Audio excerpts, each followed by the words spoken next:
আল্লাহর এক বান্দা ছিল নামাজে সেজদায়। তখন আল্লাহ রাব্বুল আলামিন তাকে ডাক দিয়ে বলে, বান্দা তুই যতই নামাজ পড়, যতই সেজদা কর, তোর জায়গা জাহান্নাম। এই কথা শুনে বান্দাটি বলল, আলহামদুলিল্লাহ।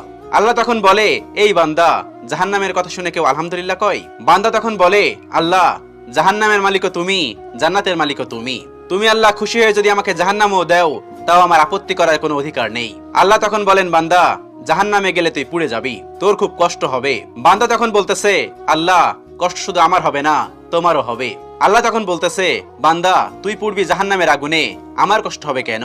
বান্দা তখন বলে, আল্লাহ, কোনো মায়ের কোল থেকে যদি কোনো বাচ্চা পানিতে পড়ে যায়, তাহলে কোনো মাই দূরে দাঁড়িয়ে থাকতে পারে না, দৌড়ে গিয়ে বাচ্চাকে কোলে নেয়। আমার বিশ্বাস ওই মায়ের চেয়ে কোটি কোটি গুণ দয়া তোমার বেশি। আমাকে জাহান্নাম দিলে তুমিও আল্লাহ শান্তি পাবে না। আল্লাহ তখন বলে, বান্দা, এই দলিল তুই কই পাইলি? বান্দা তখন বলে, আল্লাহ, আমাদের জাতির পিতা ইব্রাহিম আলাইহিস সালাম তোমার প্রেম মুখে নিয়ে যখন নমরুদের আগুনে পড়ে গেল, তার আগেই তুমি বলে দিলে